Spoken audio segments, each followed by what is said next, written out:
اعوذ باللہ من الشیطان الرجیم بسم اللہ الرحمن الرحیم الحمد للہ رب العالمین صلی اللہ علی سیدنا محمد واہل بیتہ الطیبین الطاہرین اللہ صلی علی محمد وآل محمد۔ اما بعد، بحث گفتگو ہمارے چل رہی تھی تصرفات میں، یعنی بالفظ جگہ دوسرا الفاظ میں رد فعلی پر ہم بحث کر رہے تھے کہ رد ایک قسم قولی ہوتا ہے، ایک رد فعلی ہوتا ہے۔ رد فعلی کیسے ہوتا ہے؟ ایسے تصرف کے ذریعے سے، تصرف یعنی اب مبی میں پہلے اس کو عقد فضولی واقع ہو پہلے مبی کے اوپر، پھر آپ اس عقد فضولی کو جو ہے کیا کریں، آپ بطور مالک اس میں کوئی تصرف کریں۔ اب تصرف کی کتنی اقسام بتائیں؟ 3 قسم کی تصرفات۔ پہلی تصرف ہے تصرف ناقل ہے۔ تصرف ناقل یعنی کہ جو موجب نقل ملکیت کا ہے، ٹھیک ہے جی، اس کا حکم ہم نے بیان کر دیا، دوبارہ دہرانے کی ضرورت نہیں۔ دوسرے قسم کے تصرف ناقل نہیں ہے، تصرف ہے لیکن وہ فقط اجازت کے ساتھ منافات ہوتا ہے، ہاں جی، کیونکہ ان تصرفات کے لیے اس کا مالک ہونا چاہے، جبکہ اجازت کو کاشف ماننے کی صورت میں پھر اس کا جو عدم ناقل ہونا مالک ہونا لازم آتا ہے۔ تو یہ تصرفات منافی اجازت ہے۔ اگر تصرفات کو صحیح قرار دے تو اجازت باطل ہوگی، اگر اجازت کو صحیح قرار دے تو تصرفات باطل ہوگی، ٹھیک۔ اس کا بھی ذکر ہم نے کر دیا، ختم۔ آج ایک تیسری قسم کی تصرف پر انشاءاللہ ہم گفتگو کرتے ہیں کہ تصرف قسم ثالث، یعنی کہ مبی پر معاملہ ہوا فضولی کے ذریعے سے، پھر مالک آ کے کیا کرتا ہے، وہ اس مبی میں ایسا کام کرتا ہے کہ یہ تصرف نہ نقل ملکیت کا سبب ہے اور نہ یہ اجازت کے ساتھ منافات ہے، کوئی تیسرے قسم کی تصرف ہے۔ وہ تصرف کیا ہے؟ مثلا کہ اس مبی کو آگے، وہ مبی جس کو فضولی تو فروغ کیا ہوا ہے نا، اس مبی کو لے جا کر کسی کو سامنے بے کے لیے پیش کرتا ہے کہ اگر آپ نے خریدنا ہے تو میرے پاس یہ فلان چیز موجود ہے۔ موبائل کو فضولی نے کسی کو فروغ کیا ہے، لیکن آپ اسی فروغ شدہ موبائل کو کسی اور بندے کو دکھاتا ہے کہ آپ نے خریدنا ہے تو ہاں یہ میرے پاس موبائل موجود ہے، ہاں جی۔ تعریض المبی للبیع کا معنی کیا ہے؟ اس کو کسی کو بے کے لیے پیش کرنا ہے، ٹھیک۔ اب یہ جو تصرف ہے، کیا یہ اس اجازت کے خلاف یعنی یہ رد شمار ہوتا ہے معاملے کے لیے یا رد شمار نہیں ہوتی؟ اس پہ انشاءاللہ ہم نے گفتگو کرنا ہے۔ تو لہذا بقیہ الکلام، بقیہ کا مطلب یہ کہ 2 مورد پر بحث ہو چکا ہے۔ تصرف ناقل میں بھی بحث ہو چکا ہے، اور تصرف ناقل تو نہیں ہے لیکن تصرف المنافی للاجازہ، اس پر بھی بحث ہوا۔ تو یہ 2 تصرف پر گفتگو ہو چکا ہے، لیکن باقی تصرف کی ایک قسم جو باقی رہ جاتی ہے اس پر بھی گفتگو ہوا نہیں ہے۔ وہ کون سا ہے؟ بقی الکلام فی التصرفات الغیر المنافیہ، وہ تصرفات ہیں جو منافی نہیں ہیں۔ کس چیز کے منافی نہیں ہیں؟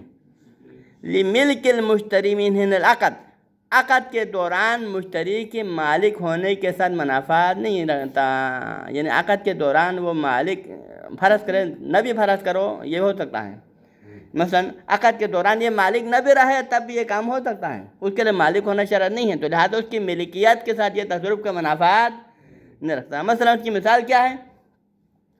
کتعریض المبیع للبیع، اس مبی کو، کون سے مبی کو؟ جس مبی پر عقد فضولی انجام پایا ہے، فضولی نے جس مبی کو کسی شخص کو فروغ کیا ہے، مالک آ کر کیا کرتا ہے، وہ اسی مبی کو کسی دوسرے شخص کے سامنے بے کے لیے پیش کرتا ہے کہ آپ نے خریدنا ہے تو یہ مال موجود ہے، ہاں جی۔ ایک مثال نمبر 1 یہ ہے۔ دوسری مثال، علم کے ساتھ ہے یا وہ مالک نہیں جانتا ہے کہ فضولی نے اس کو بیچ دیا ہے؟ نہیں، ابھی آ رہا ہے اس کا مسئلہ، ابھی آ رہا ہے، وہ دونوں صورتیں ابھی آئے گا، ابھی تقسیم بعد میں آئے گا، آپ پہلے سنتے جائیں، اس کے بعد اصل مطلب پر ہم پہنچنے والا ہے۔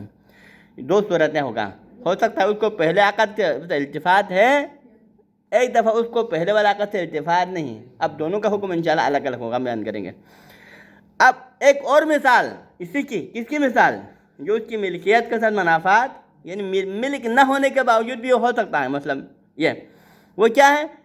والبیع الفاسد، کبیع یہاں پہ بھی ایک کاف لگا دو، کبیع الفاسد، جیسا کہ بیع فاسد، یعنی اگر اس نے ایک اور بیع کیا، پہلے مبی پر عقد فضولی ہوا، پھر مالک نے اسی مال پر ایک اور بیع کیا، لیکن وہ دوسرے والا بیع فاسد شریعت کے نظر میں اس کی شرعی حیثیت نہیں ہے، مثلا جیسے کہ بیع ربوی ہے مثال کے طور پر، یا مثلا ایک ایسا کام ہے جس کی وجہ سے اس کا عقد باطل ہو جاتا ہے، مثلا کہ بیع فاسد۔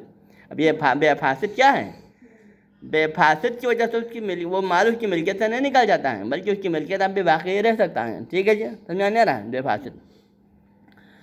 تو اس طرح کے جو بے فاسد واقع ہوا تو کیا یہ بے فاسد اگرچہ تصرف ہے لیکن اس کی ملکیت کے ساتھ منافی نہیں ہے، جو اس کے ہونے کے باوجود بھی اس کی ملکیت اپنی جگہ پر باقی، اس کے لیے مالک ہونا شرط بھی نہیں ہے، اور اگر اس کے مالک ہو تو تب بھی اس کی ملکیت سے نکل نہیں جاتا۔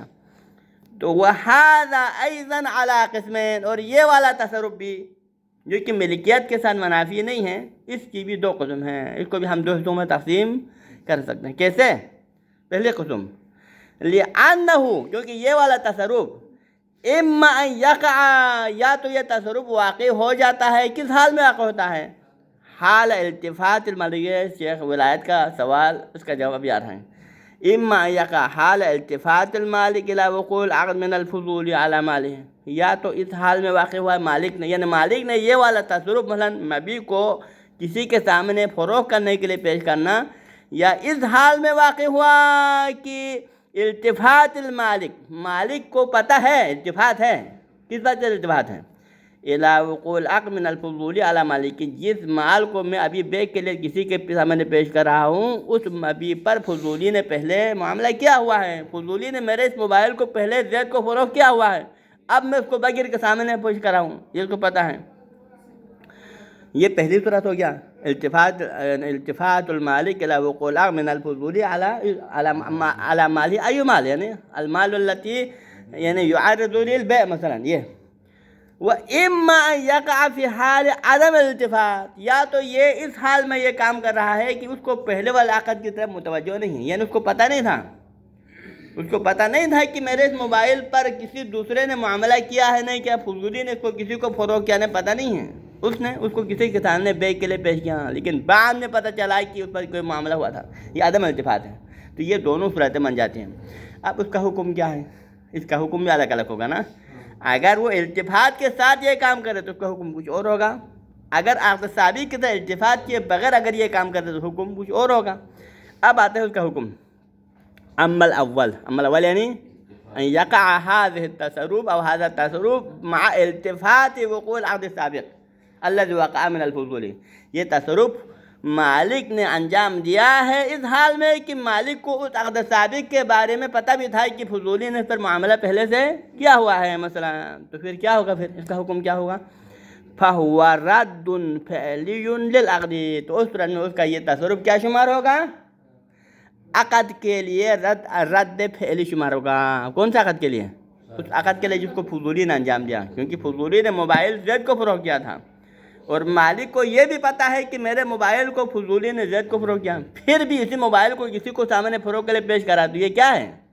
وہ یہ کہ وہ اس عمل سے کیا کرنا چاہتا ہے؟ پہلے والے عقد کو رد کرنا چاہتا ہے، کیونکہ اگر آپ پہلے والے عقد پر راضی ہو تو پھر موبائل کو کسی کو فروخت کرنے کے لیے پیش نہیں کرنا چاہیے، ٹھیک ہے؟ تو لہٰذا آپ کا یہ عمل کیا ہے؟ عقد ثابت کے لیے جو کہ فضولی نے انجام دیا اس کے لیے رد شمار ہوگا، رد قولی نہیں بلکہ رد فعلی، ٹھیک ہے؟ فَوَرَدٌ فِعْلِيٌّ لِلْعَقْدِ۔ اب ہمارا ایک سوال آتا ہے یہاں پر کہ آپ نے اس تصرف کو کیا قرار دیا؟ رد فعلی قرار دیا، جبکہ التفات کی صورت میں ہو، دلیل اس پر کیا ہے؟ اس کا رد فعلی ہونے پر دلیل کیا ہے؟ کیوں؟ کیونکہ ہم نے کل پہلے بھی ایک بات بتا دیا ہے کہ یہ رد فعلی ہونا کنفرم ہونا چاہیے، جب تک رد کنفرم نہ ہو، جب تک رد کے بارے میں شک و شکوک ہو، اس وقت تک جو ہے وہ رد نہیں ہو سکتا ہے۔ رد کے لیے کیا ہونا چاہیے؟ رد یقینی ہونا چاہیے۔ رد یقینی نہ ہونے کی صورت میں پہلے ہمارے پاس دو اصل ہے جو کہ معاملے کی بقا کا تقاضا کرتا ہے، تو لہٰذا اس بنا پر اس رد شمار ہونے کے لیے ہمارے پاس ایسی دلیل ہونا چاہیے کہ جس دلیل کو روشنی میں اس کا رد ہونا کنفرم ہو جائے، یقینی ہو جائے، تاکہ اس کے نتیجے میں پہلے والے جو اتصاب وغیرہ ختم ہو جائیں، کیونکہ پہلے والے یقین کو کون توڑ سکتا ہے؟ ایک اور یقین توڑ سکتا ہے، بعد والا شک پہلے یقین کو نہیں توڑ سکتا۔ ہاں جی، تو لہٰذا والدلیل علی الحاقہ بالرد القولی، یعنی جب یہ رد فعلی شمار ہوا تو کیا ہوا؟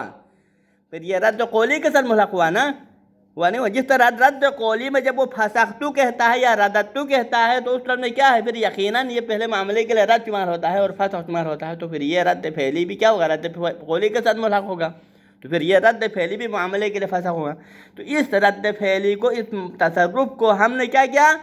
رد قولی کے ساتھ ملحق کیا۔ اس کے اوپر کیا دلیل ہے؟ علی الحاق برد قولی، تو پہلی دلیل یہ لفظ مضافن آنے کا مطلب یہ ہے کہ یہ پہلی دلیل اتنا تک کمزور تھا، اصل پاورفل دلیل بعد میں آنے والا ہے. یہ تھوڑا نارمل والی دلیل ہے، اس کے بعد اصل دلیل مضافن کے بعد آگے آنے والا ہے. علاوہ ہی اس کے علاوہ، کس کے علاوہ؟ پہلی دلیل اول یہ ہے الا صدق الرد علیہ. پہلی دلیل ہمارے پاس یہ ہے کہ اس پر رد صدق آتا ہے. کیوں صدق آتا ہے رد صدق؟ کیونکہ جب وہ پہلے معاملے پر اس کی طرف ملتفت بھی ہے، اس کی طرف متوجہ بھی ہے، اس معاملے کے وقوع کو جانتا بھی ہے، اور پھر بھی اس مبی کو کسی اور شخص کے سامنے بے کے لیے پیش کرتا ہے، تو عرف عام کیا سمجھتا ہے؟ عرف عام سمجھتا ہے کہ اس معاملے کو رد کیا ہے. تو لہذا اس کے اس عمل پر عرفاً کیا صدق آتا ہے؟ رد کا عنوان صدق آتا ہے، کیونکہ اس نے گویا کہ کیا ہے تو رد کے ارادے سے کیا نا. اس نے رد کے ارادے سے رد کا یعنی اس کے جو ہے ارادہ کا تو کیا ہے، تو لہٰذا رد کا صدق آتا ہے. تو رد کے لیے کیا چاہے؟ نمبر ایک رد ہو، اور ساتھ ساتھ اس رد کے ارادے کے ساتھ ہو، پھنس کے، اور یہ دونوں یہاں پر معاملہ ہوا ہے. لہٰذا نمبر ایک یہ ہے کہ صدق الرد علیہ پر رد صدق آتا ہے. جب اس پر رد صدق آتا ہے تو کیا ہوتا ہے پھر؟ فَيَعُمُّهُ، تو پھر یہ اس دلیل کی عمومیت اس فرد کو بھی، یعنی جب کوئی فرد کسی عام کا فرد بنتا ہے نا، تو پھر عام کا حکم کیا ہوگا؟ پھر عام کے لیے کوئی حکم ہے، ہمارے پاس حکم کلی ہے، حکم عمومی ہے، اور اس حکم عمومی کے اندر کوئی بھی فرد داخل ہوتا ہے تو کیا ہوتا ہے پھر؟ وہی حکم عام کو بھی شامل ہو جاتا ہے. تو لہٰذا اس طرح یہ رد کا مصداق بن گیا. جب رد کا مصداق بن گیا تو کیا ہوا؟ فَيَعُمُّهُ، اس کو شامل کر دیتا ہے. کیا شامل کر دیتا ہے؟ ما دل علی، وہ ساری روایات اس کی عمومیت میں شامل ہے جو دلالت کر لیتی ہیں کہ علی ان للمالک الرد. بعض روایات ہمارے پاس موجود جو کہتے ہیں کہ مالک کو اگر اس کے مال پر کوئی معاملہ ہو جاتا ہے تو پھر اس کو کیا حاصل ہے؟ رد کا اختیار حاصل ہے. وہ اپنے مال پر ہونے والے معاملے کو رد کر سکتا ہے، یعنی رد کرے تو ہو سکتا ہے. تو مطلب یہ ہے کہ یہ عام ہے، اور اس عام میں اس نے مالک نے اپنے جملے میں، اس امام کے حدیث میں امام نے یہ تو نہیں کہا نا کہ مالک اپنے مال پر ہونے والے معاملے کو رد کرنے کے اختیار رکھتا ہے، لیکن شرط یہ ہے کہ رد قولی ہو. کہا ہے؟ عام ہے یہ، اور اس عام میں جو ہے وہ رد متعین بلغائی لحاظ سے عام مطلق ہے. یہ روایت مطلق ہے، اور اپنے اطلاق کے ذریعے سے رد قولی کو بھی شامل کرتا ہے، رد فعلی کو، یعنی کہ مالک کو اپنے مال پر ہونے والے معاملے کو رد کرنے کے اختیار ہے، یا چاہے وہ رد تواؤن کا ھذا رد فعلیاً او قولیاً. تو اس اطلاق کے تحت یہ بھی اس کا اندر شامل ہو جاتا ہے. ہاں جی، وہ روایت کیا ہے؟ مثلا کون سی روایت ہے؟ ما وقع فی نکاح العبد والامہ، یعنی وہ روایات جو کہ مثلا وہ روایت غالباً ہیں، یعنی صحیح ہے زرارہ امام محمد باقر علیہ السلام سے نقل ہے. یہ چلم پہلے کا ذکر کیا، چند جگہوں پر پہلے کر چکے ہیں اس کے بارے میں، لیکن یہاں روایت کا صراحتاً اشارہ کیا ہے، لیکن خود روایت کو ذکر نہیں کیا ہے، کیونکہ روایت کا ذکر پہلے سے ہو چکا ہے نا. تو وہ روایت کون سی روایت ہے؟ ما وقع فی نکاح العبد والامہ، وہ روایت ہو جو عبد اور امہ کے نکاح کے حوالے سے واقع ہوا ہے، کہ جس عبد و امہ کے نکاح کس نے کیا تھا؟ خود عبد اور امہ خود نے کیا تھا، بغیر اذن مولا، اپنے مولا کے اذن کے بغیر. یعنی کوئی غلام تھا، اس نے اپنا نکاح، اس کا نکاح کسی عورت سے کرایا، لیکن اس کی مالک کو پوچھے بغیر، مالک کے اذن کے بغیر. اسی طرح ایک امہ کنیز ہے، اس نے اپنا نکاح کسی مرد سے کرائی اور اپنے مولا کے اذن کے بغیر. تو ان مثالوں میں، اور ایک تیسری روایت ہے، دو روایت اب احمد کے بارے میں، اور تیسری روایت کیا؟ وما ورد فی من زوجت امہ وہو غائب. لیکن یہ تینوں روایات یعنی موضوع الگ الگ ہیں، لیکن حکم تینوں میں امام نے ایک دیا ہے. روایات موضوعاً الگ الگ روایت ہیں، لیکن اس کا حکم تینوں میں امام نے ایک ہی جملہ فرمایا ہوا ہے. حاجی، اور تیسری روایت کیا ہے؟ ما ورد فی من، وہ روایت ہے جو اس شخص کے بارے میں وارد ہوا. کس شخص کے بارے میں؟ زوجت امہ، کہ اس کا نکاح اس کی ماں نے کسی عورت کے ساتھ کرایا، وہ ہوا غائب، طرح حال ہے کہ وہ اصل وہ شوہر ہے وہ غائب تھا. بیٹا مثلا بیٹا غائب ہے، بیٹا ادھر آ کے آرام سے سکون سے بیٹھا ہوا، اس کو کچھ پتہ نہیں ہے، لیکن اس کی ماں نے وہاں گاؤں میں کیا اس کا نکاح کسی عورت سے کرایا، مثلا کسی لڑکی سے. لیکن نکاح کرانے کے بعد ایک عرصے بعد اس کو پتہ چلا کہ میری ماں نے میرا نکاح فلاں عورت سے کرایا ہے. ٹھیک ہے، تو اس میں کیا ہوگا پھر؟ کیا یہ نکاح کی فضولی ہے یا نہیں؟ نکاح فضولی ہے نا، کیونکہ اصل نکاح کے لیے کیا چاہیے؟ وہ خود قبول کرے تو یہ نکاح ہے، لیکن اس نے خود تو قبول نہیں کیا ہے، بلکہ نکاح اس کی ماں نے کرایا ہے فضولی طور پر. تو اس میں کیا ہوگا؟ امام سے پوچھا تو یہاں پر یہ ہمارے پاس 3 قسم کے موضوعات ہوا. امام سے گویا 3 قسم کے سوال ہوا. پہلا سوال امام سے یہ ہوا کہ ایک غلام نے اپنا نکاح کسی عورت سے کرایا ہے اپنے مولا کے اذن کے بغیر، حکم کیا ہے؟ دوسرا سوال، ایک کنیز نے اپنے نکاح کسی مرد کے ساتھ کرائی ہے اور اس کے جو ہے مولا کو پتہ نہیں. تیسرا سوال کیا ہے؟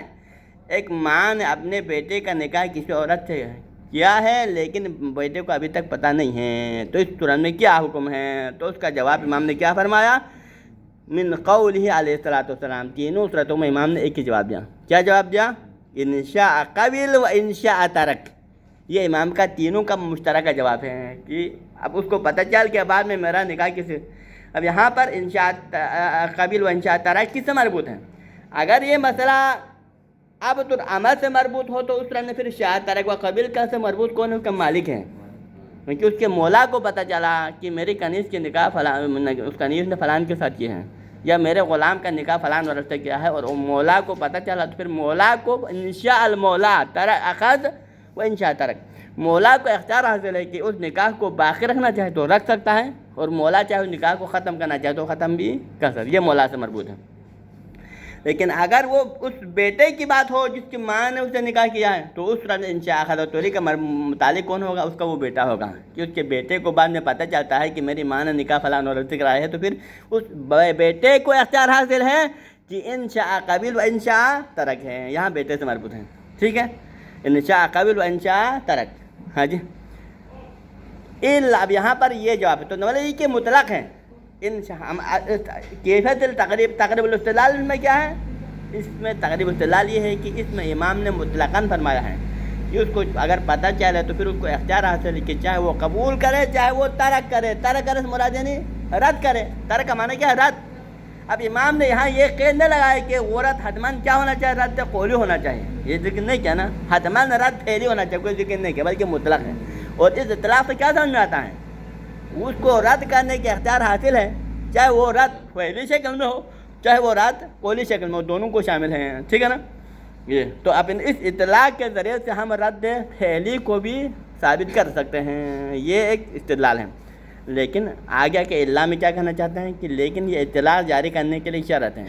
اطلاق جاری کرنے کے لیے شرط کیا؟ آپ کو یہ ذہن ہونا چاہیے کہ اصول فقہ میں جو بیان کیا قانون کے تحت سالہ اطلاق جاری کرنے کے لیے شرط یہ ہے کہ مولا مقام بیان میں ہو، کیونکہ اطلاق کے لیے مقدمات حکمت چاہیے. اطلاق کے لیے مقدمات حکمت کی ضرورت ہے، اور اسی مقدمات حکمت مکمل ہو تو اطلاق لاگو ہوتا ولا نہیں ہوتا ہے. اور مقدمات حکمت میں سے ایک کیا ہے؟ مولا کا مقام بیان میں ہونا. مولا مقام بیان میں ہو اور پھر بھی قید ذکر نہ کرے تو آپ اس مولا کے اطلاق سے تمسک کر سکتے ہیں. لیکن اگر مولا اس حوالے سے مقام بیان میں نہ ہو اور پھر مولا کا کلام مطلق ہو تو اس اطلاق سے آپ تمسک کر کے کسی کے جو ہے اطلاق کو ثابت نہیں کر سکتے ہیں. ٹھیک ہے نا؟ اب ہمارے مطلب میں یہاں کے اس روایت میں ہم دیکھیں کہ مولانا اگر یہ فرمایا ہے کہ انشاء اخذ و انشاء ترک، لیکن ہم کہیں گے کہ یہاں مولا یہاں پر اصل رد کے بارے میں گفتگو کرنا چاہتا ہے کہ اس کو رد کا حق حاصل ہے. لیکن یہاں مولا اس حوالے سے مقام بیان میں نہیں ہے کہ اس رد کا طریقہ کیا ہونا چاہیے. آیا رد قولی ہونا چاہیے، آیا رد فعلی ہونا چاہیے؟ اس کے طریقہ کار کے حوالے سے مولا سرے سے مقام بیان میں نہیں ہے تاکہ مولا کہے کہ رد اس طرح ہونا چاہیے اس طرح. تو لہٰذا بنا پر مولا کے اطلاق کے ذریعے سے آپ جو ہے یہ ثابت نہیں کر سکتے ہیں کہ رد فعلی بھی ہو سکتا ہے. ہاں جی، لہٰذا یہ اللہ اس استدلال کے لیے یعنی اس دلیل کے لیے قسم کا کیا ہے؟ تردید شمار ہوتا ہے. اس کے اوپر اشکال ہے. یہ رد فعلی کو ہم خارج نہیں کر سکتے ہیں، رد فعلی بھی شامل ہے. نہیں، رد فعلی شامل کرنے کے لیے چاہے مولا مقام بیان میں ہونا چاہے نا، لیکن مولا مقام بیان میں نہیں ہوا تو رد فعلی کیسے شامل ہوگا اطلاق کے ذریعے سے؟ جب آپ مولا کے کلام سے اصل اطلاق لاگو ہو جائے تو اس اطلاق کے ذریعے سے آپ رد قولی کو بھی شامل کر سکتے ہیں. لیکن آپ نے کہا کہ مولا کے اطلاق سے جو ہے مولا کا اطلاق ثابت نہیں ہے. کیوں؟ کیونکہ مولا اس حوالے سے سرے سے مقام بیان میں نہیں ہے. تو لہذا مولا اس حوالے سے مقام بیان میں نہیں ہے تو مولا کے کلام اگرچہ مطلق ہے لیکن اس اطلاق سے تمسک نہیں کر سکتا. تمسک نہیں کر سکتا تو پھر رد فعلی کی صحت ثابت ہو رہا نہیں ہو رہا ہے. الا ان یقال، مگر ہم کہیں، یہ ہم کیا کہیں؟ یہ اشکال ہے. اس دلیل پر اشکال ہے. اس دلیل اول پر اشکال ہے. یہ ہے کہ ان الاطلاق مسوقۃ، کہ یہاں پر مولا نے ٹھیک ہے مولا کا کلام ظاہراً دیکھنے میں کیا ہے؟ مطلق ہے.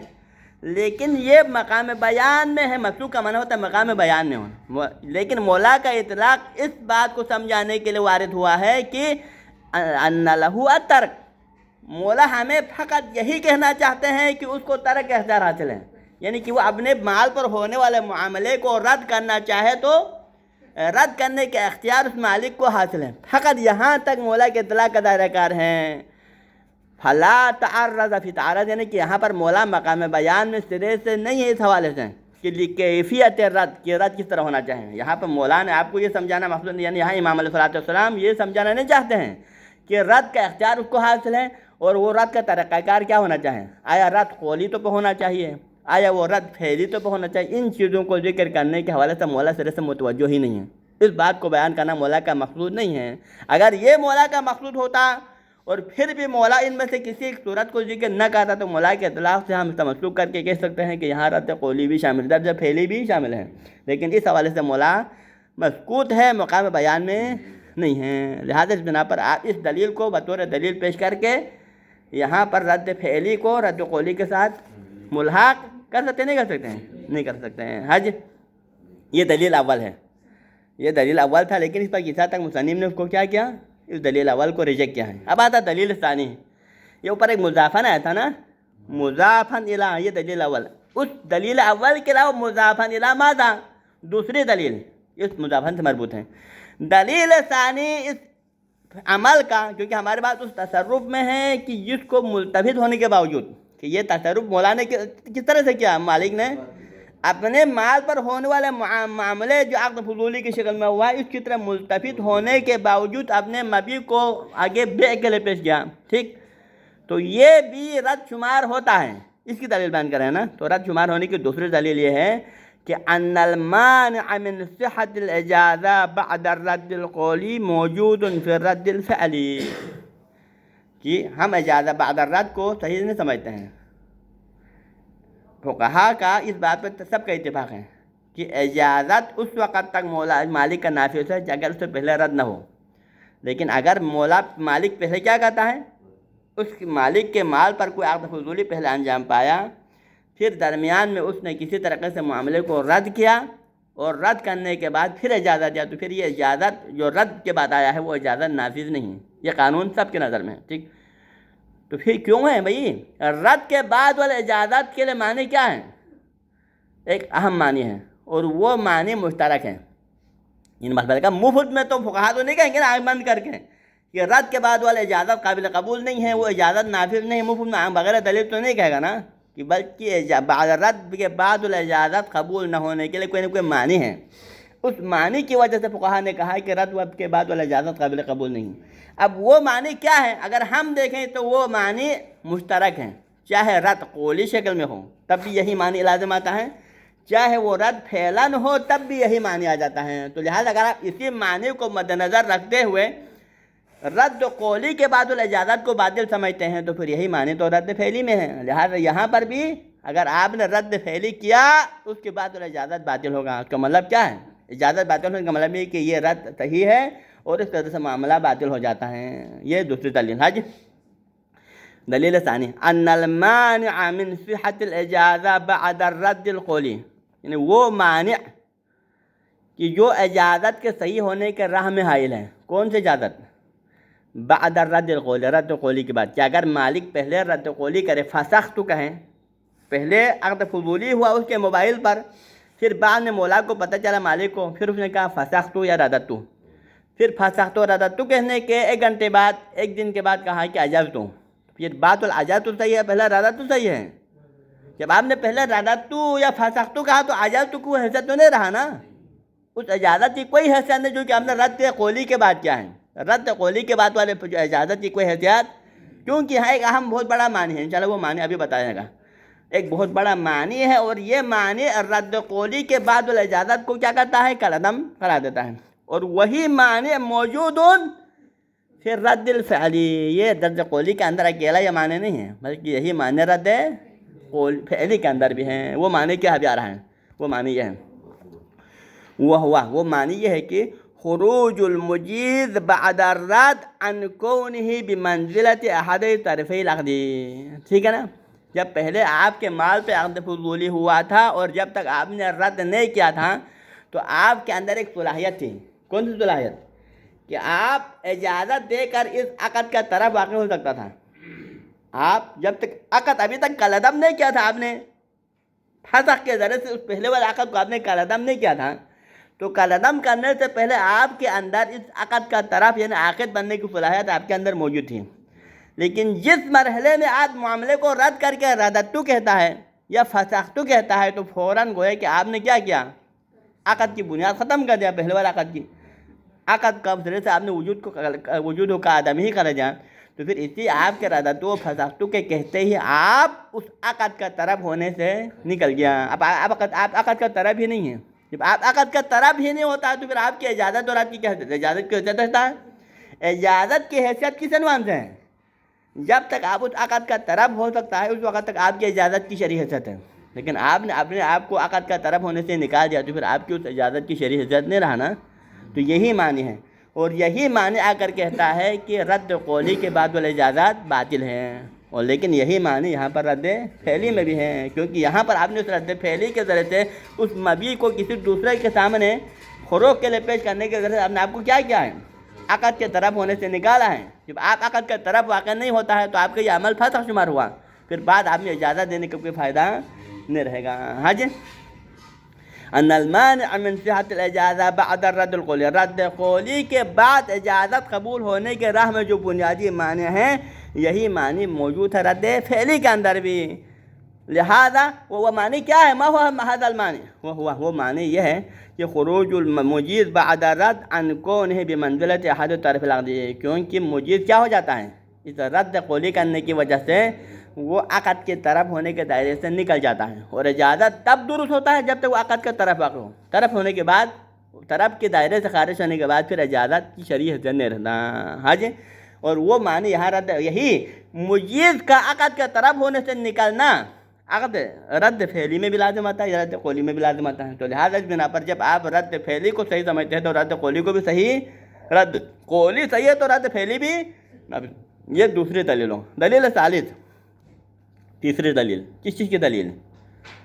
کس چیز کی دلیل؟ اس کا یہ تصرف رد شمار ہو جاتا ہے. اس کی تیسری دلیل مضاف الی، تیسری دلیل یہ ہے کہ فحو الاجماع المدعا، وہ اجماع جس میں دعویٰ کیا ہے. لیکن اجماع کا دعویٰ کرنے والا نمبر 1 شیخ توضیح ہے مبسوط کے اندر، ابن زہرا نے غنیہ کے اندر اور ابن ادریس نے اپنی کتاب سرائر کے اندر ان چیزوں میں یہ اجماع کا دعویٰ انہوں نے کیا ہے. اور ان کے اجماع کس بات پہ کیا ہے؟ ان کے اجماع کا موضوع کیا ہے؟ علی حصول فسخ ذی الخیار بالفعل. ذی الخیار سے مراد عقد کے اندر جب آپ کوئی خیار رکھتا ہے نا، عقود کے اندر کیا ہوتا ہے؟ بعض خیارات ہوتے ہیں، یا خیار عیب حاصل ہوتا ہے، یا خیار حیوان ہوتا ہے، یا خیار غبن ہوتا ہے، یا خیار اشتراط ہوتا ہے. کوئی بھی خیار جب آپ میں سے دونوں طرف میں سے ایک کو خیار حاصل ہوتا ہے تو جب تک خیار حاصل عقد لازم نہیں بنتا ہے. عقد لازم اب اس خیار کے ختم ہونے کے لیے کیا طریقہ ہے؟ یا تو آپ اپنے خیار کو اختیار کر کے معاملہ فسخ کریں، یا آپ اپنے خیار کے حق کو ختم کر کے معاملے کو کیا کریں؟ لازم قرار دیں. دوسرا ہو سکتا ہے.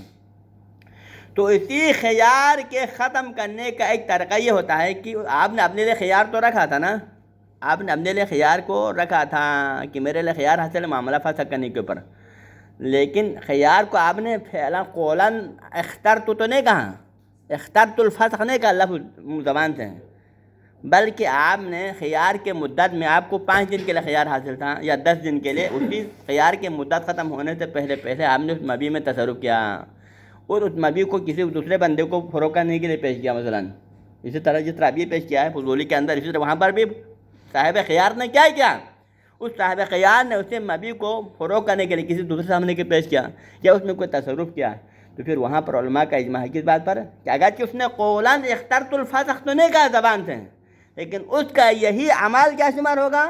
یہ فسخ شمار ہو جائے گا، فسخ عملی ہو جائے گا، فسخ یعنی عملی، فسخ فعلی ہوگا. ٹھیک.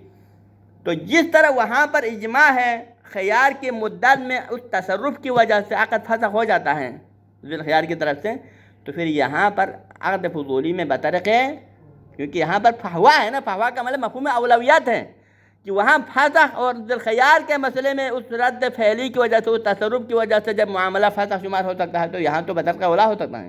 بھائی اولویت کی کیا وجہ ہے؟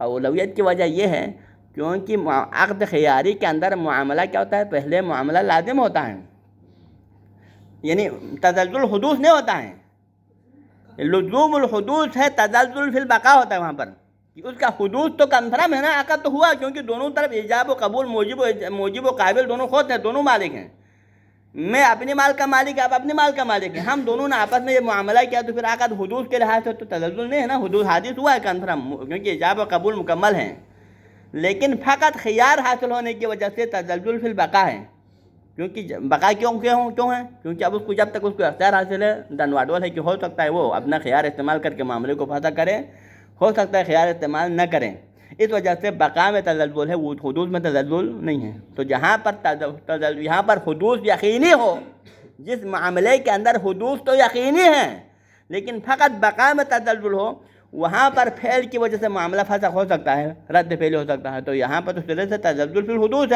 ہے نا، تو حضوری میں عقد کا وجود عدم کا عدم ہے، ہو سکتا ہے یہ عقد وجود میں آئے، ہو سکتا ہے عقد وجود میں نہ آئے، ہو سکتا ہے بعد میں مالک اجازت دینے کے سر میں معاملہ وجود میں آئے گا، ہو سکتا ہے معاملہ رد کرنے کے سر میں معاملہ سرے سے کل عدم ہوگا، تو لہٰذا یہاں تزلزل من حیث الحدوث ہے۔ تو جو چیز تزلزل من حیث البقاء ہے وہاں پر رد فعلی صحیح ہو سکتا ہے، تو پھر یہاں پر تزلزل من حیث الحدوث میں معاملے کا جو ہے فسخ ہونا، رد فعلی کا ہونا بطریق اولا ہے۔ یہ تو لہٰذا اگرچہ اجماع یہاں پر نہیں ہے، عقد فضولی کے مورد میں اس رد فعلی کے صحیح ہونے پہ اجماع نہیں ہے، اجماع تو عقد خیاری کے اندر ہے، لیکن اس عقد خیاری کے اندر موجود اجماع سے مفہوم اولویت کے ذریعے سے ہم یہاں پر بھی ہمارے مورد کے اندر بھی رد فعلی کو صحیح قرار دے سکتے ہیں، کیونکہ یہاں پر اولویت تو لہذا مضاف الی فہو دعوی اجماع المدعا، وہ اجماع جس کے بارے میں دعویٰ کیا ہے کہ علی حصول فسخ ذی الخیار بالفعل، کہ ذی الخیار جس کو خیار حاصل ہے لیکن اس خیار کی مدت میں خیار استعمال کرنے سے پہلے اس نے کوئی فعل انجام دیا، تو اس فعل کے ذریعے سے پھر خیار حاصل، یعنی خیار کیا فسخ حاصل ہو جاتا ہے۔ مثلا کالوطء والبیع والعتق، مثلا کی مثال کیا جائیں، یہ مثلا کنیز پر معاملہ ہوا تھا، کنیز پر معاملہ ہوا تھا، عقد بیع ہوا تھا، معاملہ کس نے کیا تھا؟ خود مالک نے کیا تھا، خود مالک نے اپنی کنیز کو کسی کو فروغ کیا تو اپنے لیے خیار رکھا تھا، لیکن خیار کے مدت ختم ہونے سے پہلے اسی مالک نے کنیز کے ساتھ کیا ہم مستری کیا، تو آپ کا یہ ہم مستری کرنا کس بات کی دلیل ہے کہ آپ نے گویا معاملے کو فسخ کیا نہیں کیا۔ اسی طرح والبیع، یہی غلام یا وہ مبیع جس کو آپ نے خود اپنے ہاتھوں سے کسی کو فروغ کیا اور اپنے لیے خیار رکھا، لیکن خیار کے مدت میں آپ نے اسی کو کسی اور کو فروغ کیا، تو یہ کیا ہے؟ یہ آپ کا یہ نا، آپ نے اختیار تو کہنے کی کیا ضرورت ہے، بلکہ آپ کا یہی فعل خیار فسخ شمار ہوتا ہے، آپ نے گویا معاملے کو فسخ کر دیا۔ اسی طرح والعتق، غلام کو کسی کو فروغ کر کے اپنے لیے خیار رکھا تھا، لیکن خیار آپ نے اختیار نہیں کیا بلکہ اس غلام کو آزاد کر دیا، تو یہ کیا ہے؟ یہی معاملے کے لیے فسخ شمار ہوتا ہے، ٹھیک ہے۔ اب یہاں پر سوال ایک آتا ہے کہ اس معاملے کے لیے فسخ ہونے کی کیا وجہ ہے، کہ اس کا یہ عمل، ذی الخیار کا یہ عمل موجب خیار ہے، فسخ کا شمار ہو جاتا ہے، اس کی بنیادی وجہ کیا ہو سکتا ہے؟ اس میں دو احتمال ہیں۔ پہلا احتمال فإن الوجہ فی حصول الفسخ، یہاں پر اس فعل کے ذریعے سے، ذی الخیار کے اس فعل کے ذریعے سے فسخ حاصل ہو جاتا ہے معاملے کے لیے، وجہ کیا ہے؟ یہ دلالتها علی قصد فسخ البیع، اس وجہ سے کیونکہ اس کا یہی عمل قصد پہ دلالت کرتا ہے، کیونکہ اس نے پہلے اپنے لیے خیار رکھا لیکن لفظاً اختیار تو نہیں کہا، لیکن عملاً اس نے تصرف کیا، تو پھر آپ کا یہی تصرف، اگرچہ ظاہراً دیکھنے میں تو تصرف ہے لیکن یہی تصرف آپ کے قصد پر بھی دلالت کرتا ہے کہ آپ نے تصرف کیا، تو کس عنوان سے کیا ہے؟ اس خیار فسخ استعمال کرنے کے عنوان سے کیا ہے، تو لہٰذا یہی عمل آپ کے قصد پہ دلالت کرتا ہے کہ آپ نے قصد خیار استعمال کیا ہے۔ حج ایک اور دوسری وجہ ہو سکتا ہے، دوسری وجہ ایک اور وجہ ہو سکتا ہے، تو ہم کہتے ہیں کہ یہ والا احتمال صحیح ہے، دوسرے ایک اور وجہ ہو سکتی ہے، کوئی دوسرا بندہ کہے نہیں یہ قصد پر دلالت کرنے کی وجہ سے تھوڑا ہے بلکہ اس کی وجہ کچھ اور ہے، وجہ یہ ہے کیونکہ یہ تصرفات کس پر موقوف ہے، یہ تصرفات اس کی، یہ بندے کی تصرف کیا ہے اس کی دلیل ہے، یعنی کیونکہ اس تصرفات کے لیے کیا چاہیے؟ تصرفات کے لیے ملک چاہیے، اور ملک چاہے تو پھر اس کا یہی تصرف کرنے کا مطلب یہ ہے کہ اس کی ملک ابھی بھی باقی رہا، ہاں جی، ان تصرفات کی صحت کے لیے کیا چاہیے؟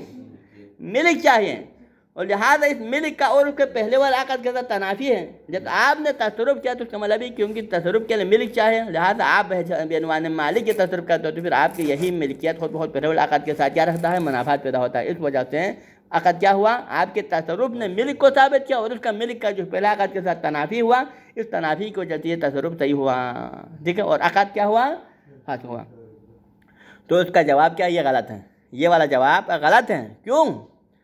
فَإِنَّ الْوَجْهَ وَإِلَّا فَتَوَقُّفُهَا عَلَى الْمِلِكِ، یعنی یہ توقف علی الملک کو آپ فاسد کے لیے دلیل قرار نہیں دے سکتے ہیں، کیونکہ ٹھیک ہے یہ تصرفات ملک پر موقوف ہیں، لیکن ملک کیسے حاصل ہو سکتا ہے؟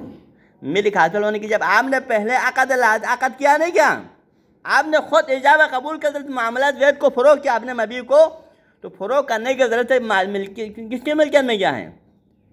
یہ مال آپ کے اپنے عقد اپنے ہاتھوں سے کی ہوا عقد کی وجہ سے مبی ابھی مشتری کی ملکیت میں داخل ہوا ہے، تو لہٰذا اس مبی کے دوبارہ آپ کے فروغ اور تصرف صحیح ہونے کے لیے کیا چاہیے؟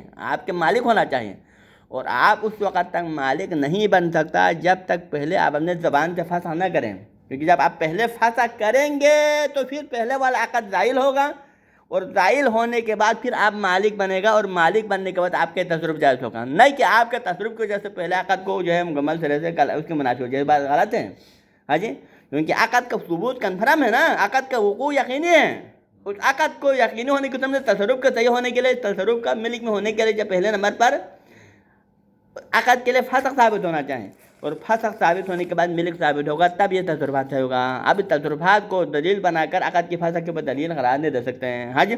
فَتَوَقُّفُهَا عَلَى الْمِلِكِ لَا يُوجِبُ، ان تصرفات کا ملکیت پر موقوف ہونا اس بات کا موجب نہیں بنتا ہے کہ حصول الفسخ بہا، کہ آپ کے انہی تصرفات کی وجہ سے عقد کیا ہو جائے؟ عقد فسخ کے ذریعے سے پہلے ملک زائل ہو جائے تو تصرفات صحیح ہیں، نہیں کہ تصرفات کی صحت کی وجہ سے عقد فسخ ہو جائے، ہاں جی۔ ان بالفاظ ذکر خود یہاں تصرف کا صحیح ہونا عقد کے فسخ ہونے پر موقوف ہے، ان تصرفات کا صحیح ہونا عقد کے فسخ ہونے پر موقوف ہے، نہ کہ یہاں پر تصرفات کی وجہ سے عقد کے فسخ بات دلیل بنا دے، ایسا صحیح نہیں ہے، ٹھیک ہے جی۔ بل یوجب بطلانها، بلکہ کیا کہتا ہے؟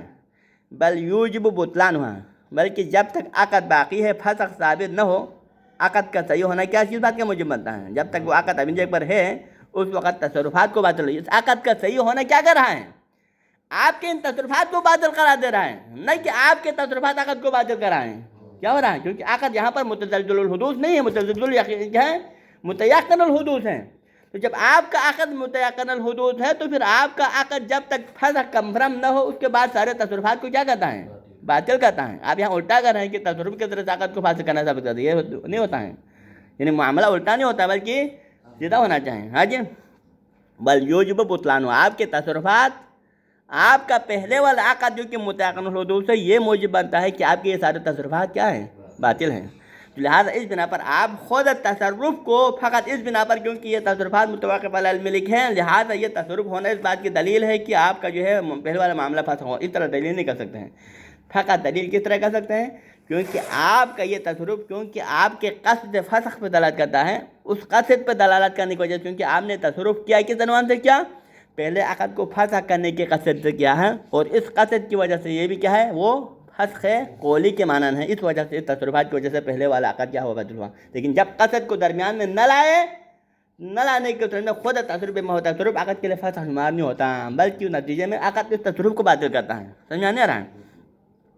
لعدم حصول الملک، کیونکہ وہ ملک ابھی حاصل نہیں ہوا ہے، جو ملک جو تصرف جس پر موقوف ہو، تصرف جس ملک پر موقوف ہو تصرف ملک ابھی حاصل نہیں ہوا، کیونکہ وہ ملک حاصل ہونے کس پر موقوف ہے؟